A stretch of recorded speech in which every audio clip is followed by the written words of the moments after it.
दूसरे चरण पर काम शुरू हो रहा है।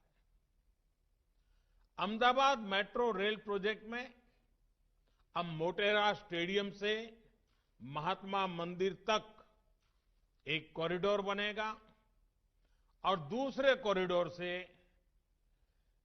जीएनएलयू और गिफ्ट सिटी आपस में जुड़ेंगे। इसका लाभ शहर के लाखों लोगों को होगा। साथियों, अहमदाबाद के बाद सूरत गुजरात का दूसरा बड़ा शहर है जो मेट्रो जैसे आधुनिक पब्लिक ट्रांसपोर्ट सिस्टम से जुड़ेगा। सूरत में मेट्रो नेटवर्क तो एक प्रकार से पूरे शहर के महत्वपूर्ण व्यापारिक केंद्रों को आपस में कनेक्ट करेगा। एक कॉरिडोर सरथना को ड्रीम सिटी से तो दूसरा कॉरिडोर भैसन को सरौली लाइन से जोड़ेगा।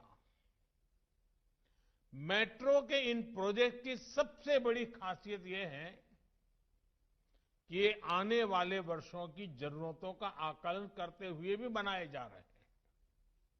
यानी जो आज इन्वेस्टमेंट हो रहा है उससे हमारे शहरों को आने वाले कई सालों तक बेहतर सुविधाएं मिलेगी।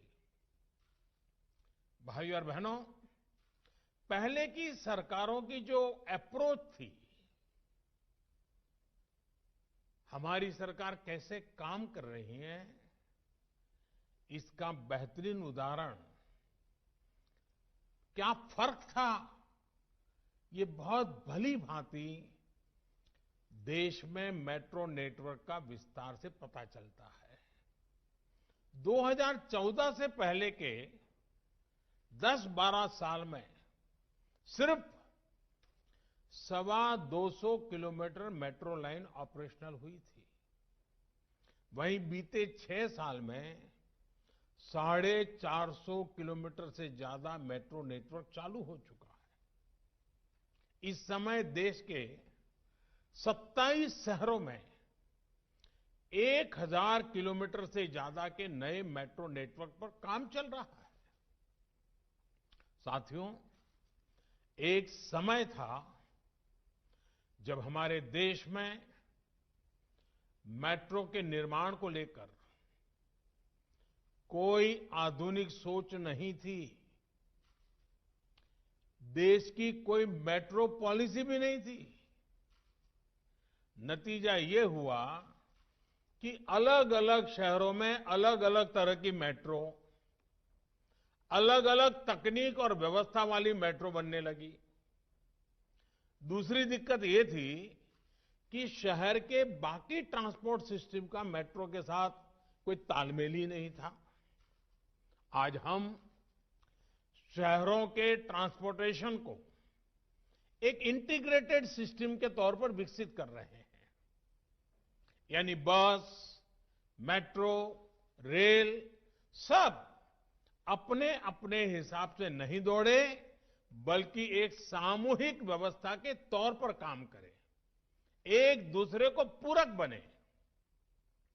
यहां अहमदाबाद मेट्रो में ही जो नेशनल कॉमन मोबिलिटी कार्ड, जब मैं वहां आया था, लॉन्च हुआ था, वो भविष्य में इस इंटीग्रेशन में और मदद करने जा रहा है।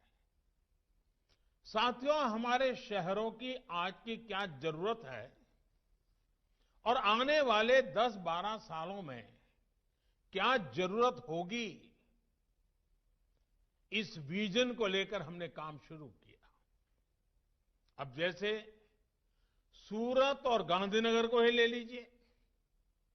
2 दशक पहले सूरत की चर्चा इसके विकास से भी ज्यादा प्लेग जैसी महामारी के लिए होती थी। लेकिन सूरत वासियों में सभी को गला लगाने का जो स्वाभाविक गुण है, उसने स्थितियों को बदलना शुरू कर दिया।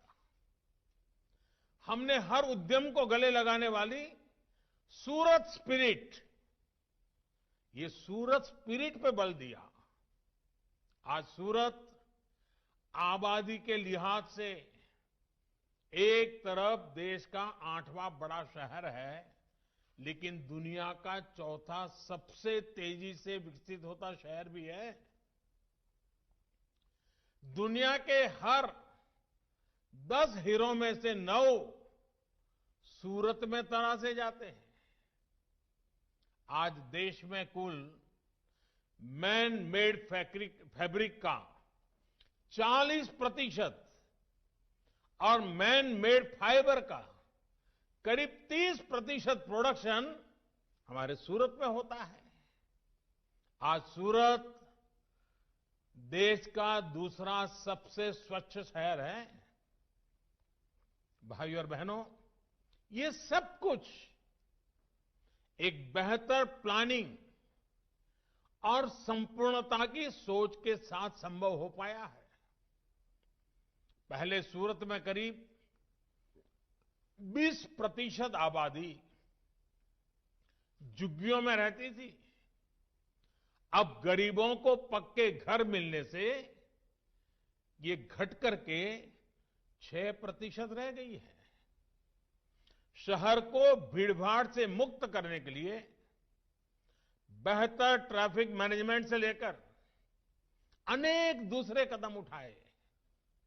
आज सूरत में 100 से ज्यादा पुल हैं, जिनमें से 80 से ज्यादा बीते 20 सालों में बनाए गए हैं और 8 पुलों का निर्माण जारी भी है। इसी तरह सीवेज ट्रीटमेंट प्लांट्स, इसकी कैपेसिटी बढ़ाई गई। आज सूरत में करीब 1 दर्जन सीवेज ट्रीटमेंट प्लांट्स हैं।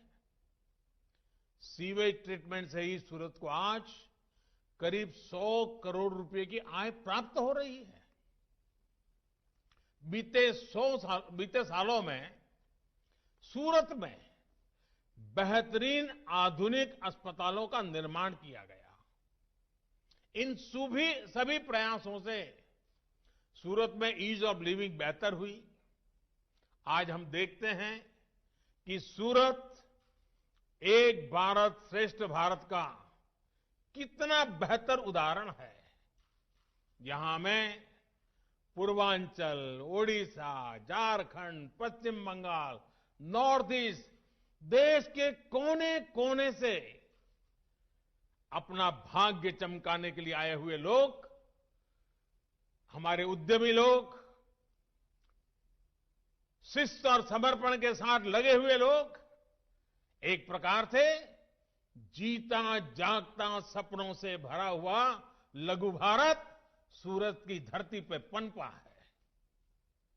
ये सभी साथी मिलकर सूरत के विकास को नई बुलंदी देने के लिए काम कर रहे हैं। साथियों, इसी तरह गांधीनगर पहले की उसकी पहचान क्या होती थी?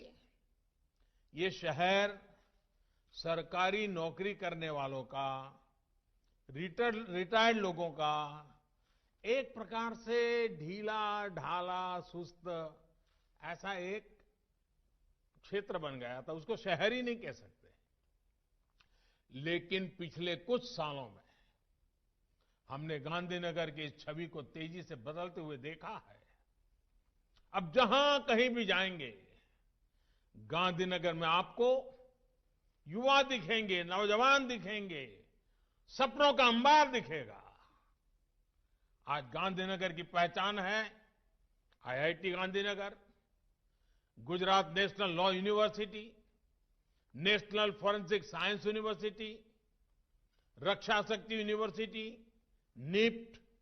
आज गांधीनगर की पहचान है Pandit Deendayal petroleum university, Indian institute of teachers education, Dhirubhai Ambani institute of information and communication technology, national institute of design, बाइसेक्ट। अनगिनत मैं कह सकता हूं। इतने कम समय में भारत का भाग्य गढ़ने वाले लोगों का गणना निर्माण कार्य गांधीनगर की धरती पे हो रहा है।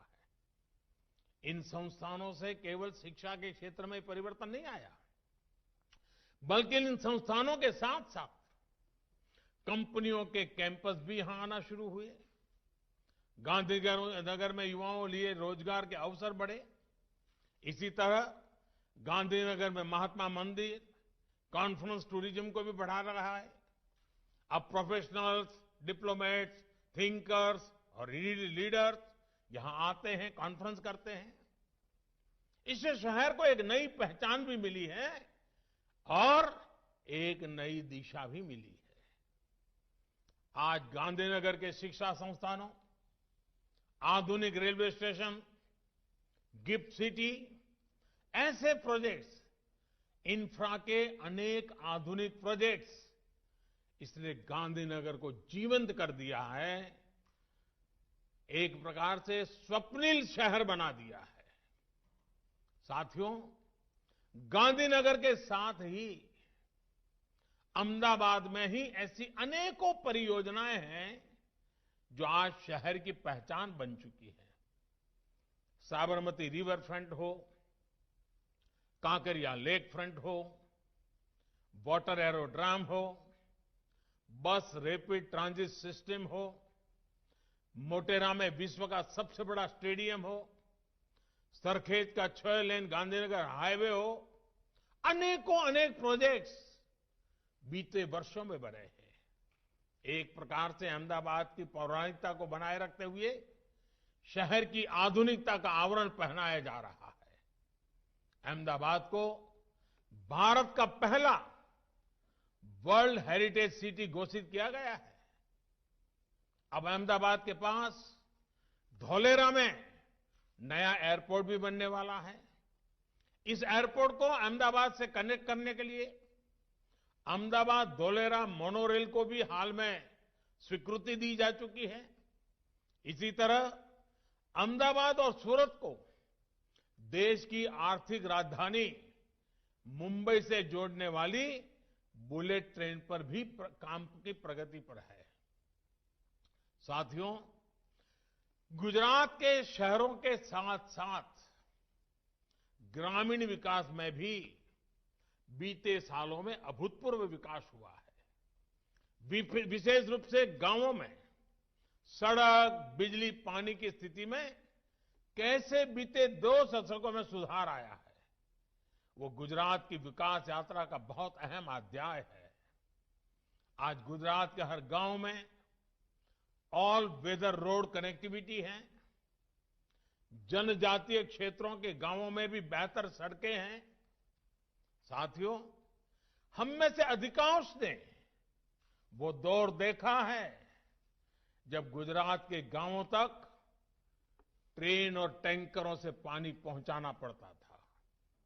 आज गुजरात के हर गांव तक पानी पहुंच चुका है। इतना ही नहीं, अब करीब 80% घरों में नल से जल पहुंच रहा है।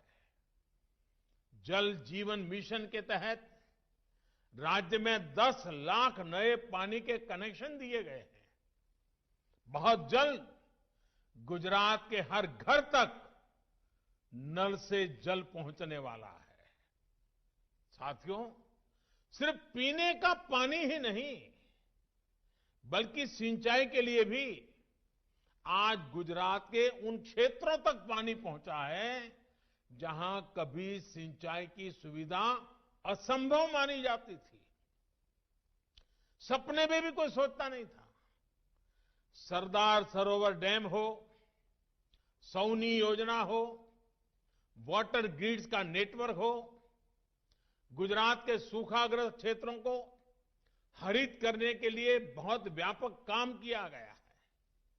मां नर्मदा का पानी अब सैकड़ों किलोमीटर दूर कच्छ तक पहुंच रहा है। माइक्रो इरिगेशन के मामले में भी गुजरात देश के अग्रणी राज्यों में शामिल है। भाइयों और बहनों, गुजरात में कभी बिजली की भी भारी समस्या रहती थी। गांवों में तो और संकट भीषण था। आज गुजरात में पर्याप्त बिजली भी है और सौर ऊर्जा के निर्माण में देश का अग्रणी राज्य भी है। कुछ दिन पहले ही कच्छ में दुनिया के सबसे बड़े रिन्यूएबल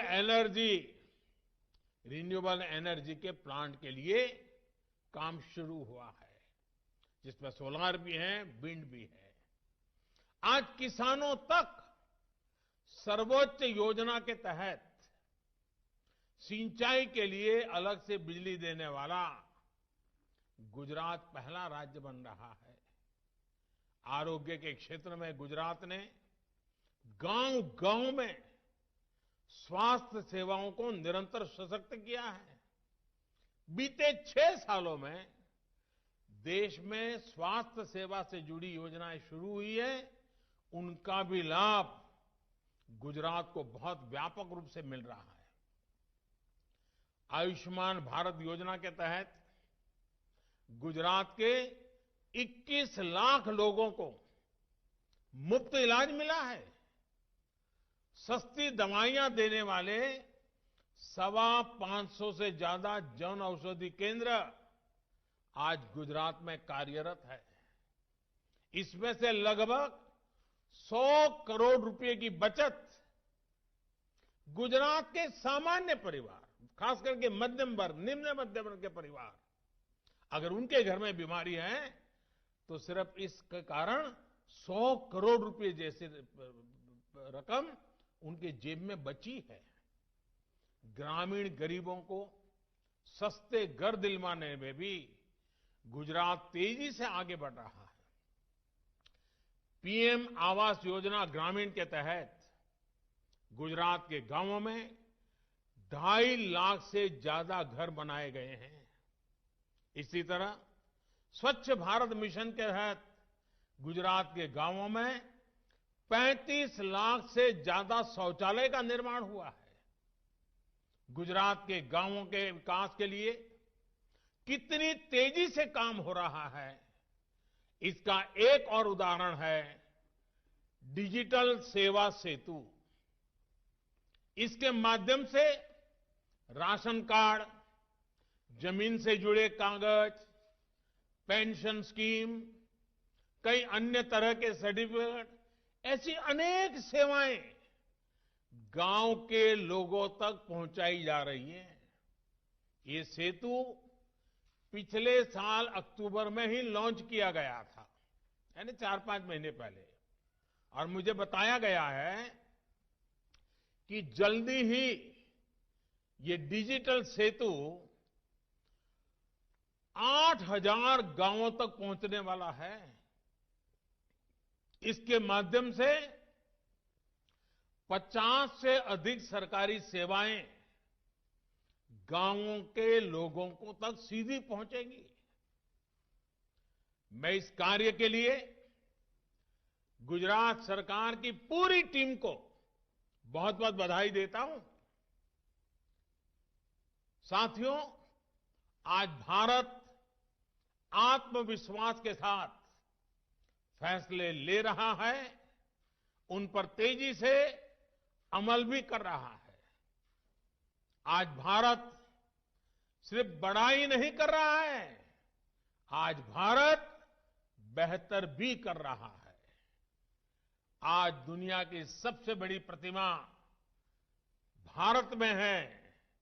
आज दुनिया के सबसे बड़ा अफोर्डेबल हाउसिंग प्रोग्राम भारत में चल रहा है।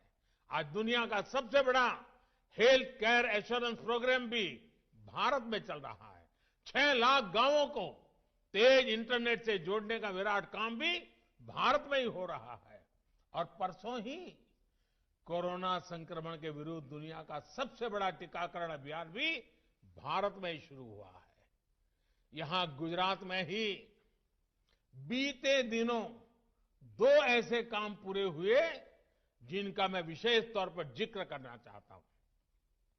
ये उदाहरण है कि कैसे तेजी से पूरी होती परियोजनाएं लोगों का जीवन बदल देती है। एक गोगा और हजीरा के बीच रोपैक्स सेवा और दूसरी गिरनार रोपवे।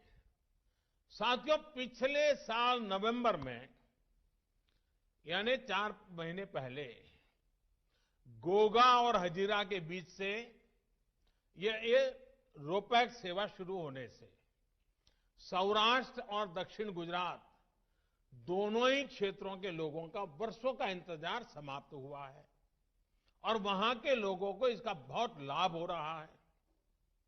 इस सेवा से गोगा और हजीरा के बीच सड़क की दूरी 450 किलोमीटर की है, वो समंदर के रास्ते सिर्फ 90 किलोमीटर ही रह गई है। यानी जिस दूरी को तय करने में पहले 10 से 12 घंटे लग जाते थे, अब वो 4-5 घंटे में ही पूरी हो जा रही है। यानी इससे हजारों लोगों का समय बच रहा है, पेट्रोल डीजल पर होने वाला खर्च बच रहा है, सड़क पर चलने वाली गाड़ियां कम होने से प्रदूषण कम करने में भी मदद मिली है। सिर्फ 2 महीने में, मुझे जो बताया गया, सिर्फ 2 महीने में 50,000 से ज्यादा लोग इस नई सुविधा का लाभ ले चुके हैं। 14,000 से ज्यादा गाड़ियां भी रोपैक्स फेरी से ले जाई गई हैं। सूरत के साथ सौराष्ट्र की इस नई कनेक्टिविटी ने सौराष्ट्र के किसानों और पशुपालकों को फल, सब्जी और दूध सूरत पहुंचाने का आसान मार्ग उपलब्ध कराया है। सड़क के रास्ते पहले फल, सब्जी और दूध ऐसी चीजें खराब हो जाती थी, पहुंचते पहुंचते ही बर्बाद हो जाता था। अब समंदर के रास्ते पशुपालकों और किसानों के उत्पाद और तेजी से शहरों तक पहुंच रहे हैं। वहीं सूरत में व्यापार कारोबार करने वाले साथियों और श्रमिक साथियों के लिए भी आना जाना इस फेरी सेवा से बहुत आसान हो गया है। साथियों, इस फेरी सर्विस से कुछ सप्ताह पहले ही पिछले साल अक्टूबर के महीने में गिरनार में रोपवे शुरू हुआ था, वो भी करीब 4-5 महीने पहले। पहले गिरनार पर्वत पर दर्शन करने जाने के लिए 9,000 सीढ़ियां चढ़कर जाने का ही विकल्प था। अब रोपवे ने श्रद्धालुओं को एक और सुविधा दी है। पहले मंदिर तक जाने में 5-6 घंटे लग जाते थे, अब लोग कुछ मिनट में ही वो दूरी तय कर लेते हैं। मुझे बताया गया है कि सिर्फ 2.5 महीने में ही अब तक 2,13,000 से ज्यादा लोग इसका लाभ उठा चुके हैं। आप कल्पना कर सकते हैं, सिर्फ 2.5 महीने में 2 लाख से ज्यादा लोग। आज समझ सकते हैं कि कितनी बड़ी सेवा का काम हुआ है। और मुझे विश्वास है, खास करके जो बुजुर्ग माताएं, बहनें, बुजुर्ग परिवार के वरिष्ठ लोग ये जो यात्रा कर रहे हैं, मेरे जैसे अनेकों को उनके आशीर्वाद मिल रहे हैं, जो हमें और अधिक काम करने की ताकत देते हैं। भाई और बहनों, नए भारत का लक्ष्य लोगों की आवश्यकताओं को समझते हुए, आकांक्षाओं को समझते हुए, तेज गति से काम करते हुए प्राप्त किया जा सकता है। इसी दिशा एक और प्रयास है जिसकी लोगों में उतनी चर्चा नहीं होती जितनी होनी चाहिए। ये प्रयास है केंद्रीय स्तर पर प्रगति नाम से बनाई गई व्यवस्था। मैं जब गुजरात में था तो स्वागत कार्यक्रम की बड़ी चर्चा हो रही थी, लेकिन देश के अंदर प्रगति कार्यक्रम जो मेरा चल रहा है, देश की अलग अलग योजनाओं में इंफ्रास्ट्रक्चर के प्रोजेक्ट में तेजी लाने के में इस प्रगति प्लेटफॉर्म का, प्रगति कार्यक्रम का बहुत बड़ी भूमिका है। यहां सरकार से जुड़े लोग जानते हैं कि प्रगति की बैठकों में मैं स्वयं भी घंटों तक बैठ करके राज्यों के अधिकारियों से एक एक प्रोजेक्ट की बारीकी से चर्चा करता हूं, उनकी समस्याओं का समाधान करने के लिए प्रयास करता हूं। प्रगति की बैठकों में मैं कोशिश करता हूं कि सभी स्टेक होल्डर्स के साथ सीधा संवाद करके दशकों से अटके हुए प्रोजेक्ट्स का कोई हल निकल सके। बीते 5 साल में प्रगति की बैठकों में 13 लाख करोड़ रुपए से ज्यादा के प्रोजेक्ट्स की समीक्षा हो चुकी है। इन बैठकों में देश के लिए जरूरी लेकिन बरसों से अधूरी अनेक परियोजनाओं को रिव्यू करने के बाद उनका उचित समाधान किया गया है। साथियों, सालों से अटकी और लटकी योजनाओं को गति मिलने से सूरत जैसे हमारे शहरों को गति मिलती है। हमारे उद्योगों को और खासकर छोटे उद्योगों को, एमएसएमईज को एक आत्मविश्वास मिलता है कि वो दुनिया के बड़े बाजारों से कंपटीशन कर रहे हैं तो उनके पास बड़े देशों जैसा इंफ्रास्ट्रक्चर भी है। आत्मनिर्भर भारत अभियान में इन छोटे उद्योगों के लिए और भी कई बड़े कदम उठाए गए हैं। छोटे उद्योगों को संकट से बाहर निकालने के लिए एक तरफ हजारों करोड़ रुपए के आसान ऋण की व्यवस्था की गई है, वहीं दूसरी तरफ एमएसएमईज को ज्यादा अवसर देने के लिए महत्वपूर्ण फैसले भी लिए गए हैं। सबसे बड़ा फैसला सरकार ने एमएसएमईज के परिभाषा को लेकर किया है, निवेश की सीमा को लेकर किया है। पहले एमएसएमईज का विस्तार करने से उद्यमी इसलिए बचते थे क्योंकि उनको सरकार से मिलने वाले लाभ खोने का डर रहता था। अब सरकार ने ऐसे प्रतिबंधों को हटाकर इन इकाइयों के लिए नए रास्ते खोले हैं। इसके साथ ही नई परिभाषा में मैन्युफैक्चरिंग और सर्विस एंटरप्राइज के भेदभाव को भी खत्म किया गया है। इससे सर्विस सेक्टर में भी नई संभावनाएं पैदा हुई हैं। वहीं सरकारी खरीद में भी भारत के एमएसएमईज को ज्यादा से ज्यादा मौके मिले, इसका प्रबंध भी किया गया है। कोशिश ये है कि हमारे छोटे उद्योग खूब फले फूले और उनमें काम करने वाले श्रमिक साथियों को बेहतर सुविधाएं, बेहतर जीवन मिले। साथियों, इन विराट प्रयासों के पीछे 21वीं सदी के युवा, भारत की युवा अनगिनत आकांक्षाएं हैं। वो आकांक्षाएं जो बुनियादी सुविधा और सुरक्षा के अभाव